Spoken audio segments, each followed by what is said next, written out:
আচ্ছা, এখন বলো যে আসলে প্রথমতে বলো কি বিষয়। ভাই আমার মেয়ে ডাকি নিয়ে গেছে, হুম। এটা ওটা খাদ দেবে, আম দেবে, জিলাপি দেবে, এইগুলো বলি আর বাড়ি ডাকি নিয়ে যাই।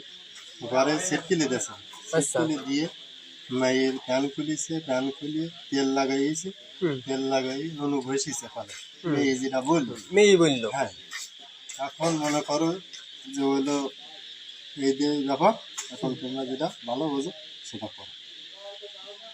আচ্ছা, আলামিনকে কিছু বলিছে তোমার সাথে পার্সোনালি বা? পার্সোনাল কি কোনো বিষয় আমার সঙ্গে কোনো কথা হয়নি, আলামিনের সাথে কোনো কথা হয়নি। হয়নি।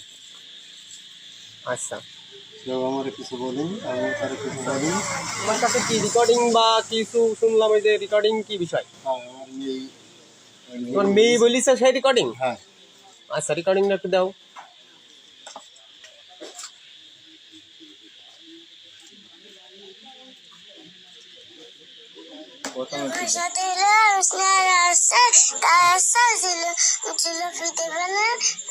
আলামিন তার আছে আর আম দিবে আর আছে রাস্তা দিয়ে আর আমি ওকে বাড়িতে গেছি আর আছে নুনু ঘষাতেছে আর দরজা দেশে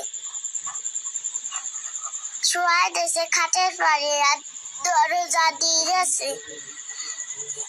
তেল দিয়ে গেছে আর নুনু ঘষা দেশে। ছোট মানুষ, ও যতটুকু বুঝিছে ও ততটুকু বলিছে, তাই তো? আলামিনের বিষয়ে কোনো কিছু বলিনি এখনো? ওই বিষয়ে আমার এখনো কিছু বলেনি। আর মা বলতেছে এখন যে যাওয়ার তো হয়ে গেছে, এখন ওরা পেশাবার মতন মোটামুটি বাদ দিয়ে দেয় আর কি। মাফ করে দিতে বলতেছে, তাই? হ্যাঁ, আমি এত বড় বলতেছি, ঘৃণ্য একটা অপরাধ কিভাবে মানুষ মাফ করে দেয়? আমি বলেছি যে হলো আমার মেজো ভাই আছে, বড় ভাই আছে, একের সঙ্গে কথা বলতে, আমি এর ভিতরে কিছু না। আচ্ছা, তোমার ভাইরা কি কথা বলিছে? এখন সেটা বলিয়েছে কি বলেনি সেটা আমি এখন জানি না, শুনছি আমি। আচ্ছা, তারা মেম্বারের কাছে জানাইছে, তাই? হ্যাঁ। আচ্ছা, ঠিক আছে, পুলিশ স্টেশনে দেখা যাক।